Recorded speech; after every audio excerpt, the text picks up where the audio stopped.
Good morning students.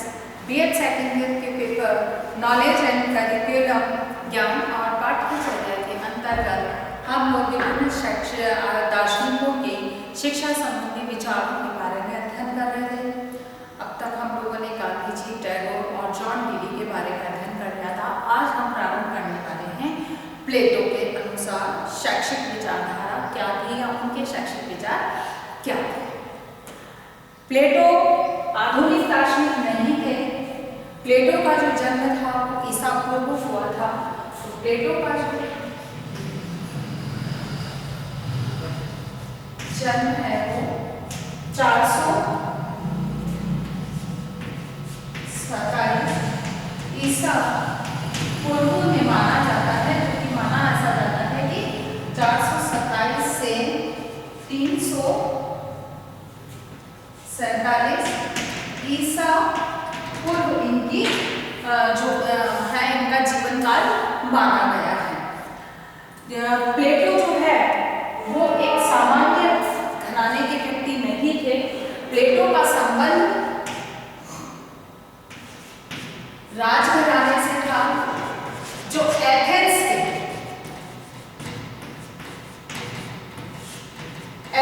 के शासक थे। उस घराने से इनका संबंध था और उनकी माता जी थी, उनका संबंध भी एक एथेंस के यूनान के ही एक धनाढ्य परिवार से उनका संबंध था। तो इस दृष्टिकोण से अगर देखा जाए तो प्लेटो का जो है बहुत संपन्न जीवन बाल्यकाल था, या यूं कहा जाए कि उनका संपूर्ण जीवन संपन्नता के बीच बीता था। लेकिन राजनीतिक दृष्टिकोण से, क्योंकि एक शासक परिवार के बालक थे, तो निश्चित है कि राजनीतिक वातावरण इनके इर्द गिर्द या चारों तरफ राजनीतिक वातावरण बना हुआ था। प्लेटो का जो मानना ऐसा जाता है कि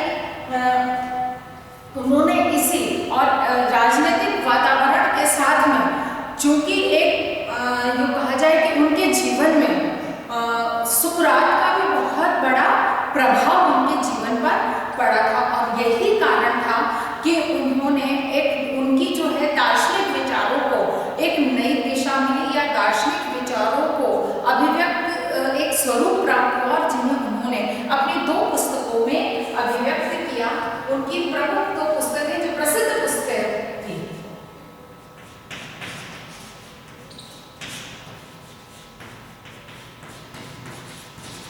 प्रसिद्ध पुस्तकों में पहली तो उनकी थी रिपब्लिक,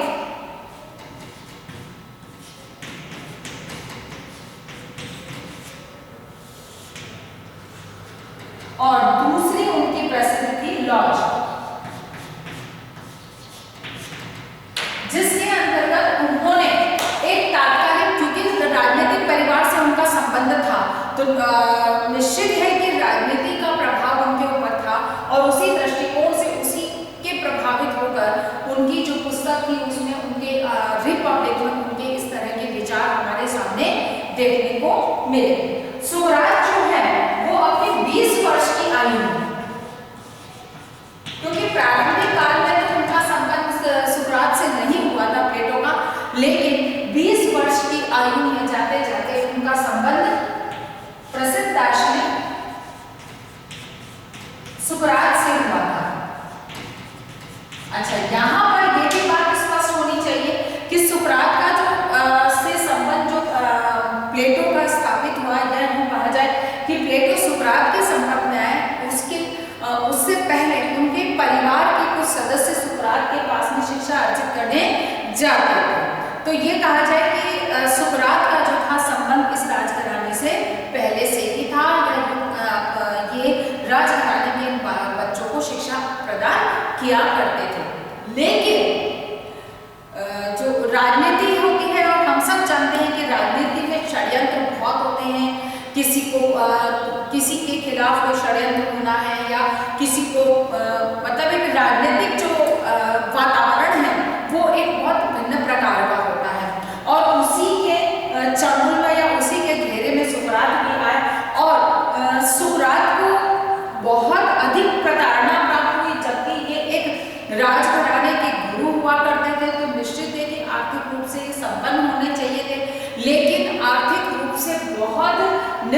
स्तर इनका था सुकरात का, और यही कारण था कि इनके ऊपर राजनीतिक आघात होते रहे।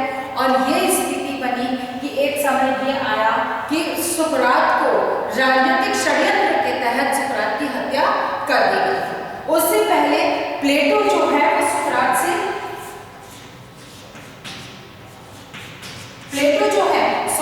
जो अपने 20 वर्ष की अवस्था में आते आते सुकरात के संपर्क में आए थे, और सुकरात का जो था प्रभाव प्लेटो पे बहुत अधिक देखने को मिला। वे ये कहा जाए कि पुस्तकीय ज्ञान या ज्ञान की तुलना में वे गुणों पर अधिक बल देने लगे थे। तो वे सुकरात का बहुत आदर सम्मान करते थे, और जब सुकरात की हत्या हुई वो इस राजनीतिक षड्यंत्र के चलते, जिसके बारे में इन्हें पता था, लेकिन ये सुकरात की सुरक्षा के लिए कुछ भी नहीं कर सके। तो ऐसे में वे अपने आप से इतने आत्मग्लानि से भर गए थे कि वे वहां से अपने समस्त ऐशो आराम वैभव को छोड़कर और वे एथेंस से निकल गए थे और विश्व भर में उन्होंने भ्रमण किया था। अब यहाँ पर ये बात स्पष्ट है कि सुकरात जो थे वो बहुत सादा जीवन व्यतीत करते थे, और चमक धमक की जो जीवन था वो प्लेटो का जो प्रारंभिक या यूँ कहा जाए कि जो जीवन था वो चमक धमक या तड़क भड़क से परिपूर्ण था। लेकिन सुकरात की सादगीपूर्ण जीवन ने प्लेटो को बहुत अधिक प्रभावित किया। यानी कि प्लेटो सुकरात से इतने अधिक प्रभावित हुए कि न केवल उनके गुण या ज्ञान के प्रति वो मान सम्मान रखते थे, बल्कि उनके जीवन जीने की शैली को भी प्लेटो ने स्वीकार किया, अपनाया, और वे भी अपनी इस चड़क भड़क या चमक धमक की जो जिंदगी जीवन था उससे अपने आप को दूर ले गए और उन्होंने सादगीपूर्ण जीवन को व्यतीत करना प्रारंभ किया। और ये कि उन्होंने सुकरात की हत्या के बाद वे इतने आत्मग्लानि से भर गए थे कि वे विश्व में भ्रमण के लिए निकल गए, और वर्षों तक उन्होंने विश्व का भ्रमण किया और विभिन्न क्षेत्रों से संबंधित ज्ञान उन्होंने अर्जित किया, और उसी पर आधारित उन्होंने ये पुस्तकें लिखी। हाँ, इनके पिता की जहाँ तक बात आती है, वे राजघराने के एक तरह से कहा जाए तो उससे संपर्क रखते थे, लेकिन वे बहुत अच्छे खिलाड़ी भी थे। प्लेटो के पिता एक अच्छे खिलाड़ी थे,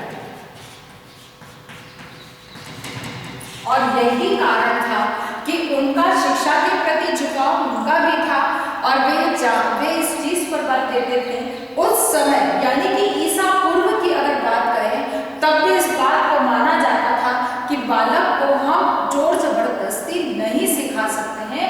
तो उनके पिता का भी मानना यही था कि बालक को खेल और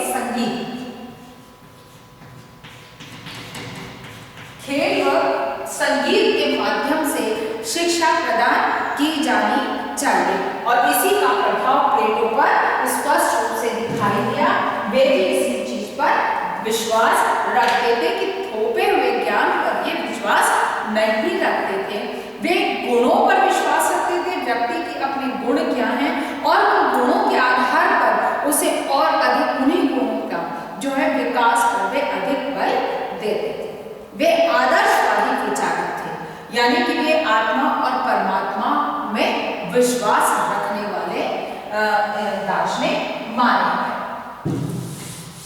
प्लेटो का ज्ञान का स्रोत के रूप में अगर हम देखें कि प्लेटो ज्ञान के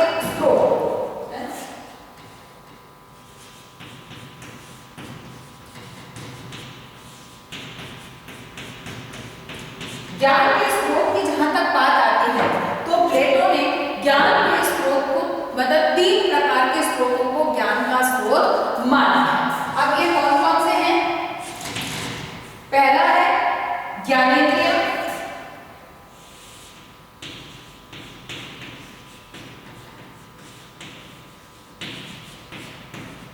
यानी कि व्यक्ति अपनी ज्ञानेंद्रियों के माध्यम से ही ज्ञान को अर्जित करता है, जो देखता है, जो सुनता है, जो अनुभव करता है, उसी के आधार पर बालक ज्ञान प्राप्त करता है। जैसे किसी वस्तु के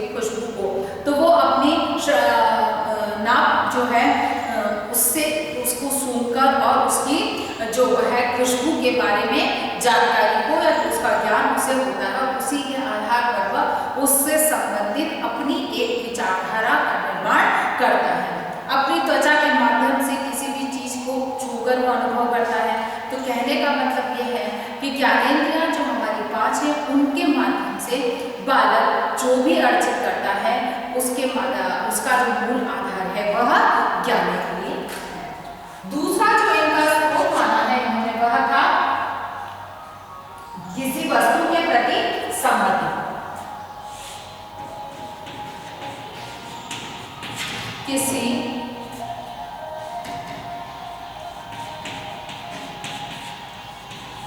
वस्तु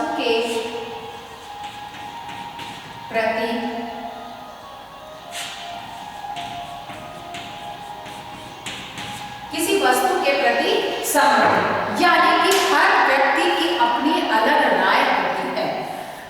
हर चीज के प्रति सबकी अलग अलग राय होती है। हर एक का किसी भी वस्तु को देखने का नजरिया अलग होता है।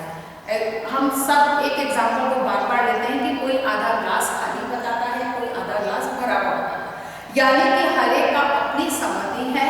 कोई खाली को देखता है, कोई भरे को देखता है।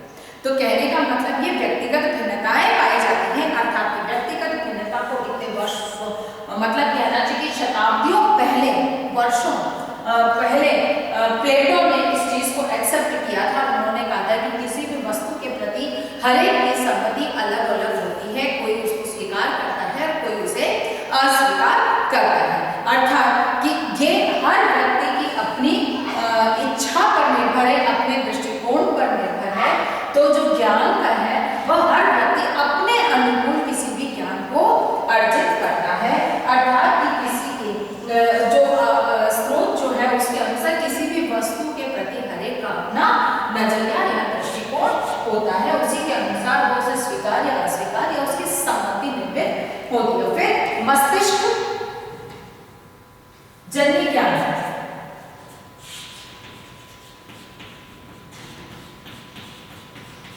मस्तिष्क जन्य ज्ञान, ठीक है ना। ज्ञान मस्तिष्क जन्य है। आप किसी भी चीज को, किसी भी बालक को कितना भी बताते जाइए, समझाते जाइए, लेकिन बालक को वो चीज तब तक समझ में नहीं आती जब तक कि वो अपने दृष्टिकोण से किसी चीज को देखता या समझता है। यानी कि मस्तिष्क जन्य, यानी कि उसकी बौद्धिक क्षमताएं, उसकी मानसिक विकास जिस तरह का है, अगर हम इसको इस तरह से समझें तो बालक के मानसिक विकास के अनुकूल वह शिक्षा को अर्जित कर पाता है। अर्थात कि उसका मस्तिष्क का विकास, यानी कि उसकी तर्क क्षमता, चिंतन क्षमता जिस तरह की होती है उसी के अनुकूल, उसी की तुलना में वह ज्ञान को अर्जित कर पाता है। उसके बाद जो बात आती है वह है प्लेटो का आत्मा और शरीर में संबंध। आत्मा व शरीर में संबंध।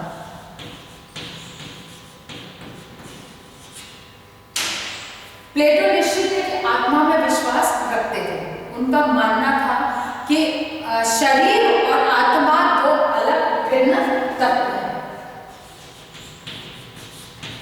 शरीर व आत्मा ये दो अलग अलग तत्व हैं, ये एक नहीं है। शरीर जन्म लेता है, नश्वर है, यानी कि शरीर के बारे में हम कह सकते हैं कि शरीर भौतिक व नश्वर है। भौतिक व नश्वर है, क्योंकि इसको देख छू समझ सकते हैं, ठीक है ना। और नश्वर जो समाप्त होता है, एक समय आता है जब व्यक्ति की मृत्यु होती है, उसके साथ ही वो शरीर समाप्त हो जाता है। लेकिन आत्मा को वो नश्वर नहीं मानते हैं। उनका भी यही मानना था कि आत्मा अजर व अमर। अजर यानी कि जो जर नहीं सकता, यानी कि जो समाप्त नहीं हो सकती, आत्मा वह है, आत्मा अमर है, उसकी कभी मृत्यु नहीं होती है। अर्थात कि न तो हम आत्मा को देख छू समझ सकते हैं और न ही आत्मा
नहीं होती है, उसकी अंत नहीं होता है। फिर बाद में उन्होंने कहा कि आज शरीर में 3 प्रकार के गुण विद्यमान होते हैं। जो मनुष्य है उसमें 3 प्रकार के गुण विद्यमान होते हैं। कौन कौन से होते हैं? तृष्णा, दूसरा है धृति और तीसरा है विवेक। ठीक है ना? शरीर में जब मनुष्य है, यानी कि जब आत्मा और शरीर दोनों एक है, जब शरीर के अंदर आत्मा विद्यमान है, तो हम ये कहते हैं या प्लेटो ऐसा मानते थे कि व्यक्ति में 3 प्रकार के गुण विद्यमान होते हैं। तृष्णा, धृति। तृष्णा यानी कि किसी भी चीज के प्रति लालसा, लालच, उसके प्रति स्नेह, सहानुभूति। धृति यानी कि उससे संबंधित हमारा अपना एक लगाव, एक समर्पण। अब ये चीजें जो है आत्मा और धृति, ये दोनों शरीर के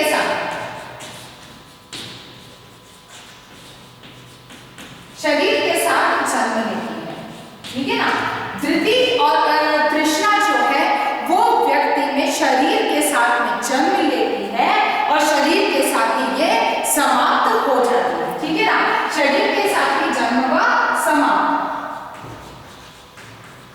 ठीक है? किंतु विवेक जो है वो व्यक्ति में सदा विद्यमान आत्मा के साथ निरंतर रूप से वह जीवित रहता है। अर्थात कि विवेक जो है वह जीवित नित्य व आत्मा के साथ रहता है। विवेक क्या है?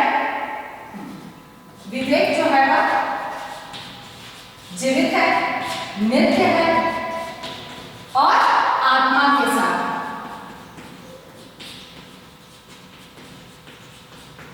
ठीक है ना? यानी कि विवेक जीवित है, क्योंकि विवेक होगा तो ही हम किसी कार्य को करेंगे। विवेक अगर आपके साथ इस समय नहीं है तो आप उस कार्य को नहीं कर सकते। अर्थात विवेक जीवित है, विवेक कभी समाप्त नहीं होता है, क्योंकि जब आप उसका उपयोग करेंगे तो वो आपको निश्चित रूप से आगे बढ़ने में या किसी चीज को सीखने समझने में सहयोग करेगा। और यदि आप उस विवेक का उपयोग ही नहीं करेंगे, क्योंकि विवेक सबके पास विद्यमान होता है, और अगर आप उसका उपयोग ही नहीं करेंगे तो निश्चित है कि आप अपने लक्ष्य को प्राप्त नहीं कर पाएंगे। इसीलिए विवेक नित्य है, जीवित है और वह आत्मा के साथ, अर्थात न तो वो आत्मा शरीर की तरह नष्ट होता है, जैसे तृष्णा और धृति है जो शरीर के साथ में जन्म लेते हैं उसी के साथ में समाप्त हो जाती है। क्योंकि आपकी मेरी अपनी इच्छा है, लालसा है, लालच है, किसी चीज को प्राप्त करने की बहुत इच्छा, उमंग है, मैं उसके प्रति भाग रही हूँ। हम क्या है? अपने जीवन के भौतिक सुख के कारण ही इतनी भागम भाग की जिंदगी को जीते हैं। सुबह उठते हैं और सुबह से लेकर रात तक निरंतर रूप से एक मशीन की तरह कार्य करते हैं। क्यों? इसी तृष्णा और धृति के लिए। हम इन्हीं चीजों को हम ऐश्वर्य को प्राप्त करना चाहते हैं, हम वैभव को प्राप्त करना चाहते हैं, हम किसी चीज को प्राप्त करने की तृष्णा होती है।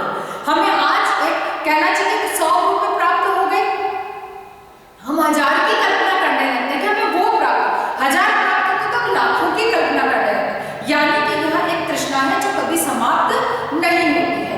तो यही है कि अगर मनुष्य समाप्त हो जाता है, मनुष्य का शरीर समाप्त हो जाता है, तो उसके बाद ना तो वो आपकी तृष्णा, आपकी धृति जो है वो आपके साथ में ही चली जाती है, वो किसी अन्य को आप हस्तांतरित नहीं करते।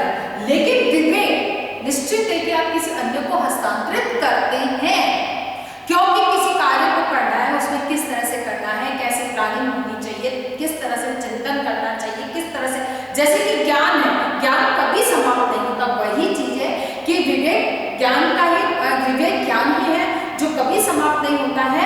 उसे एक बार किसी के पास पहुंच जाता है तो वो वहां पर विद्यमान रहता है और एक से दूसरे को निरंतर रूप से हस्तांतरित होता है।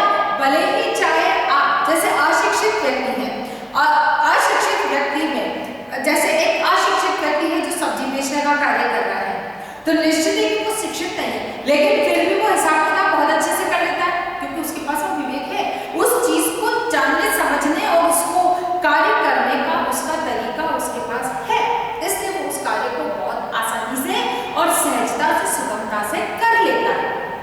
लालसा, तृष्णा, धृति, लालच और किसी चीज को एक कहना चाहिए कि हमारी कहना चाहिए किसी चीज को प्राप्त करने की एक लालसा है या तृष्णा जो है, हम हर चीज के प्रति भाग लें। आवश्यक नहीं कि मेरी जो मन में किसी चीज को प्राप्त करने की लालसा है, तृष्णा है या एक भागा वाला जो मैंने एक अपना बना, दूसरा भी उसे स्वीकार करे, वो नहीं करेगा। अगर उसको नहीं जम रहा है तो वो नहीं करेगा, लेकिन विवेक वह चीज है जो हर व्यक्ति स्वीकार करना चाहेगा। इसीलिए इसको माना गया है कि 3 गुण विद्यमान होते हैं, तृष्णा, धृति और विवेक।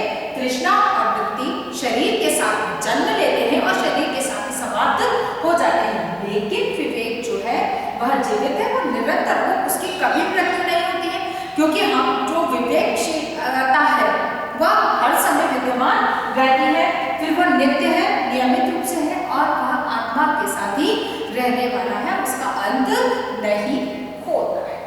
अगली बात तो आती है नैतिकता या आदर्श। नैतिक आदर्शों की बात जो आती है, नैतिक गुण या संस्कार, कहने का मतलब यह है कि प्लेटो जो है वो ज्ञान, शिक्षा को नैतिकता का माध्यम मानते। उनका मानना यह था कि शिक्षा के माध्यम से हम किसी व्यक्ति के नैतिक संस्कारों का विकास कर सकते हैं।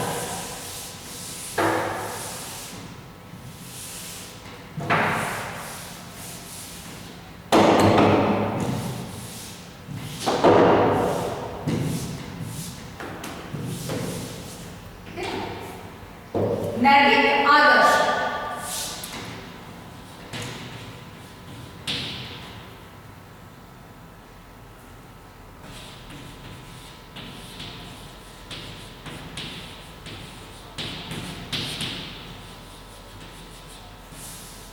नैतिक आदर्श की जहां तक बात आती है तो उनका मानना यह है कि व्यक्ति में नैतिक आदर्शों का जो हस्तांतरण है या नैतिक आदर्शों का जो विकास है, वह विकास शिक्षा के द्वारा किया जा सकता है। यानी कि सरल शब्दों में बात कहें तो एक बालक में नैतिक गुणों के विकास का कार्य शिक्षा के द्वारा किया जाता है। अब ये नैतिक आदर्श क्या है, किस तरह से है, तो नैतिक आदर्श को उन्होंने धैर्य,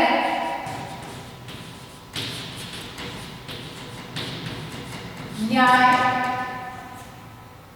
आत्मसंयम,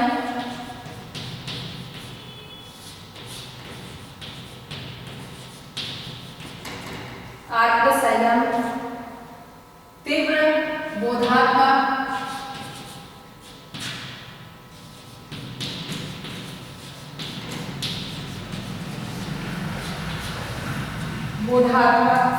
स्मरण शक्ति,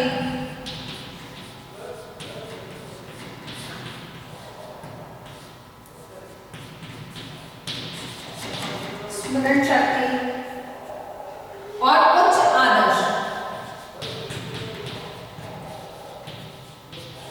उच्च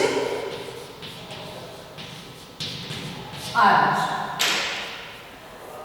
अब यहां समझने की बात क्या है कि प्लेटो ये चाहते थे, प्लेटो ये मानते थे कि एक व्यक्ति में, क्योंकि वे एक नैतिक संस्कारों पर विशेष रूप से क्या, उन्होंने ज्ञान की बजाय किस पर अधिक बल दिया, प्लेटो ने ज्ञान की तुलना में गुणों पर, ज्ञान की तुलना में गुणों पर अधिक बल दिया। अर्थात कि किसी भी व्यक्ति में किसी ज्ञान के विकास की जहां बात आती है तो उसका मानना यह था कि उसमें गुणों का विकास होता है तो ज्ञान अपने आप उस व्यक्ति को प्राप्त हो जाता है। अब कैसे उन्होंने सिर्फ एक एग्जाम्पल के तौर पर कि धैर्य हर व्यक्ति में, क्योंकि हम तृष्णा या धृति का विकास कहां से होगा, मनुष्य में धैर्य नहीं होता है, तभी उसमें एक चीज प्राप्त हो गई, उसको या किसी चीज को प्राप्त करना है तो उसमें धैर्य होना अनिवार्य है। उसके लिए जितना प्रयास, जितनी वक्त लगता है उतने वक्त में ही वह चीज प्राप्त होगी। लेकिन हम कई बार ऐसा होता है कि धैर्य रखते ही नहीं, बस किसी भी चीज बस हमको तुरंत प्राप्त हो जानी चाहिए। तो वह जब तुरंत प्राप्त हो जानी चाहिए कि भावना जब हमारे मन में आती तो ये मानकर चलिए कि हम उसे ये इन प्रकार एनी हाउ किसी भी तरह से उसे प्राप्त करने के लिए, चाहे हमें कोई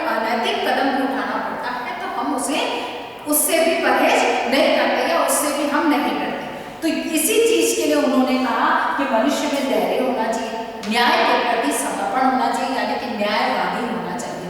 अन्याय के प्रति वे बहुत, क्योंकि सुकरात के साथ जितने भी अन्याय हुए थे उससे भी इतने ज़्यादा परेशान हो चुके थे, इतने ज़्यादा अपने आप को, क्योंकि वे उसी राजघराने से संबंधित थे जहाँ से षड्यंत्र हो रहे थे। ऐसे में वो उनके जो कहना चाहिए एक तरह से पूरे संघर्ष में, पूरे जाल में जो भी जाल फैलाया गया था उसमें वे भी इस तरह से बंधे हुए थे कि वे उनकी सहायता नहीं कर पाते। इसीलिए उन्होंने धैर्य, ज्ञान, आत्मसंयम, क्योंकि खुद की आत्मसंयम होगा तभी हम हमारे तृष्णा की जो पीछे भागने की जो आदत है, हमारी एक चीज को प्राप्त करने उससे और आगे प्राप्त करने की जो एक लालसा हमारी निरंतर रहती है, उस पर हम नियंत्रण कर सकते हैं। तीव्र बोधात्मक, हर चीज को तीव्रता और बोध, तीव्रता से मतलब शीघ्रता नहीं, यानी कि उच्च स्तर तक उसको प्राप्त करने की, बोधात्मक किसी भी चीज को बोध करने, केवल ऊपरी तौर पर प्राप्त नहीं करना, उसको गहनता से, गहन अध्ययन, गहन जानकारी के लिए उन्होंने बल दिया। फिर स्मरण शक्ति, क्योंकि हर चीज की एक अपनी होती है।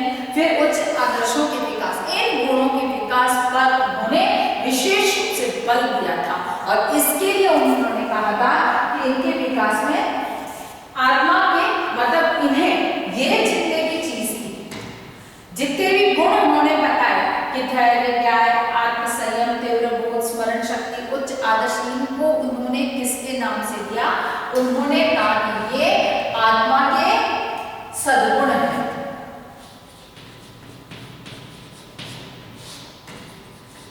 आत्मा के सद्गुण, क्योंकि वे गुणों पर अधिक बल देते थे, इसीलिए आत्मा के सद्गुणों पर उन्होंने बल दिया। और ये उन्होंने कुछ गुण हमारे सामने रखे कि एक आदर्शात्मक आत्मा, या यूं कहा जाए कि ईश्वर आदर्श पर क्या कहता था कि ईश्वर की प्राप्ति ही, कहना चाहिए मोक्ष की प्राप्ति ही ज्ञान है, और उसके लिए आवश्यक है कि उच्च आदर्शों का एक व्यक्ति में विकास हो, अच्छे गुणों का विकास हो। और ये क्या है? इसको उन्होंने आत्मा के सद्गुणों के रूप में स्वीकार किया और शिक्षा के द्वारा इन्हें ग्रहण किया जाता है। ठीक है ना? तो शिक्षा के द्वारा इन सद्गुणों, मतलब आत्मा के सद्गुणों को का विकास जो है शिक्षा के द्वारा किया जा सकता है। अर्थात शिक्षा का जो स्वरूप था उनका, उन्होंने एक तरह से कहा जाए कि किसी भी प्रकार के मतलब ज्ञानात्मक जो तथ्यों को बालक में ठूंसने की बजाय, यानी कि बालक को ठूस कर उस ज्ञान को प्रदान करने की तुलना में उन्होंने इस चीज पर बल दिया कि आत्मा के सद्गुणों का विकास करना ही शिक्षा का उत्तरदायित्व है।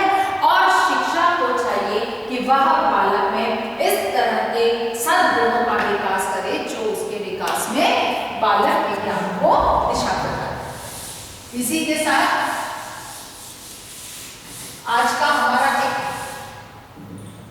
होमवर्क हो सकता है, हालांकि टॉपिक अभी ऐसा नहीं है, फिर भी प्लेटो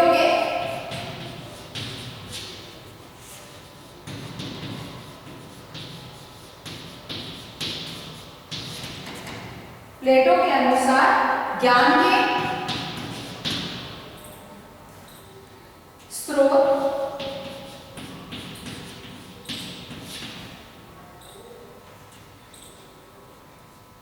ज्ञान के स्रोत व आत्मा व